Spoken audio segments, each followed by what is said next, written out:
Also interesting are the various models that have emerged in various textbooks about how an issue becomes a crisis. Now, best that you study these from the textbooks and write extensive notes on them, because they are particularly relevant. An example is Hainsworth model. You'll find it in Register and Larkin's textbooks and various others. And what they note is a four-stage process within issue to crisis. First is the origin or the potential issue situation, where the issue kind of emerges, but nobody yet really knows about it as such. Certainly the media don't know about it.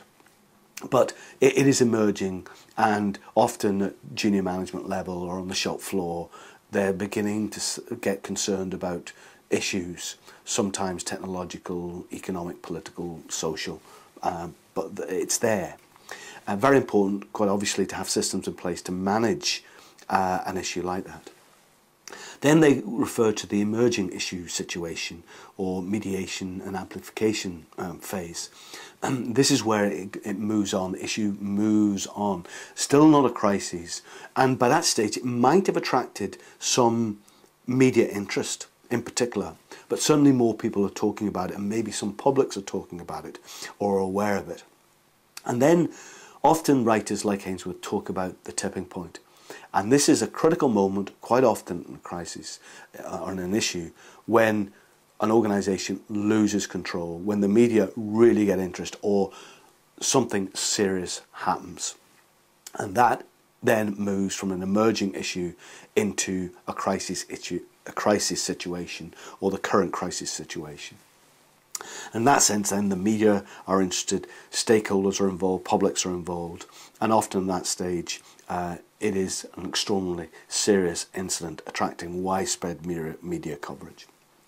And that is ongoing, and it needs to be managed. And the final stage is then the dormant issue stage, or the resolution stage, when an organisation has to manage the crises and the aftermath of the crises. And sometimes those can be very prolonged and involved a vast amount, sometimes, of professionals dealing with the situation.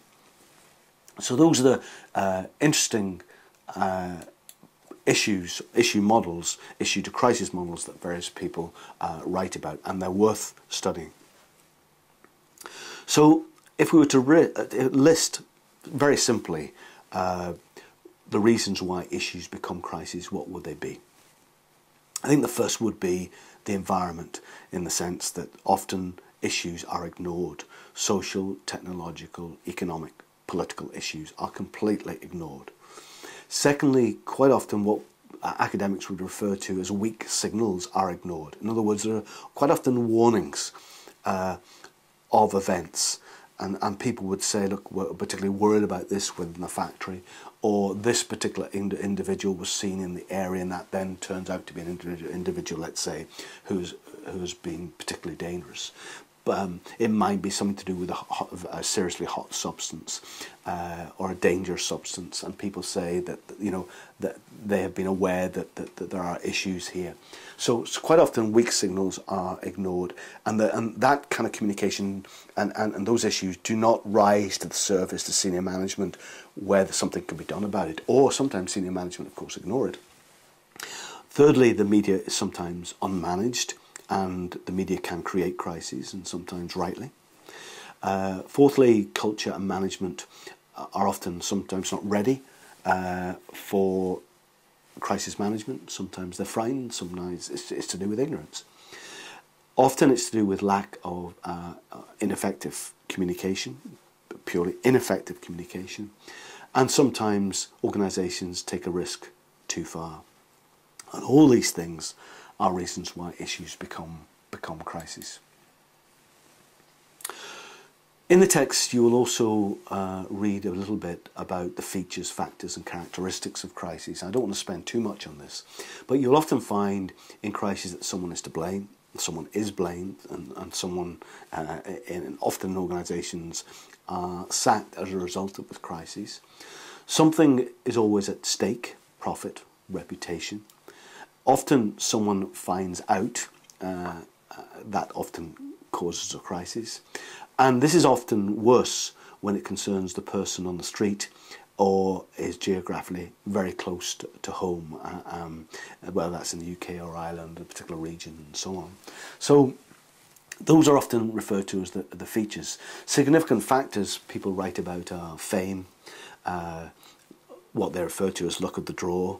In other words, sometimes issues don't become crises and issues stay as issues because there are other bigger crises ongoing. And sadly, some PR people have been known to release bad news when a serious crisis is ongoing, which has serious ethical factors involved with it. Some people write about flavour of the month or issues of the month, and this is often to do when PR people can see things happening in terms of, the weather, falling educational standards, dangerous dogs, obesity, and all these issues become crises again throughout the year. It just takes a particular incident or time of the year to trigger them off, basically. And you need to be aware of them as PR consultants.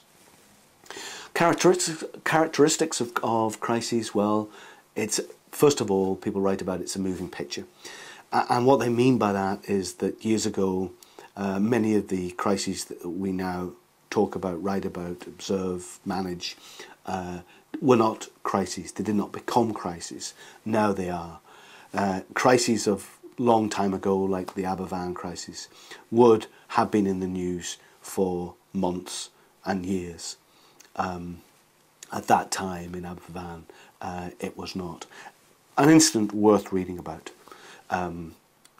quite definitely, and look back through issue and crisis historically and look at things that have happened and reflect on what would happen today in today's kind of society.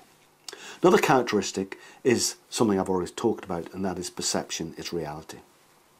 It's not so much what happened, but what people think happened or is reality. And very, very importantly, PR people have to manage that and have to be very proactive of giving the facts and giving them correctly. Another factor is that we now operate in a goldfish bowl where organisations are in the public eye, and we're in part of now of a global village.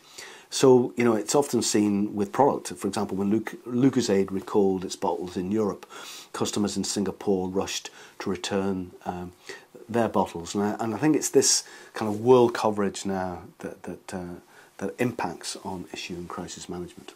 Another thing that also is mentioned is that heads generally do roll in crisis. People are sacked, people do lose their jobs. And other characteristics also I've mentioned, that crisis often brings opportunity. And the very positive thing, I think, is that management are getting better at this. Very importantly, you look at recent crises, and I think, go back and look at case studies and you'll see this to be the case. And it's very, very positive, I think, for young PR people to make notes about this and look at the way managers have managed crises successfully and how they have not, and what you can potentially learn from this situation. But there are some critics that would say, look, I'm sorry, but it's still not happening, and it's not happening well enough. And you have to ask why. Well, I think sometimes it's lack of experience amongst managers and PR people in dealing with crises, lack of priority of time that is given to it, and often people simply don't like to look into the abyss. They don't like to face up to the fact that their organisation could one day have to face a crisis of significance. I always then often summarise by reminding young PR practitioners of the facts that sustained crises have to be managed. Smouldering crises can be managed. Emerging crises can be avoided. And this is about an appreciation, I think, very importantly, of the phases of crisis management, which I've encouraged you to look at.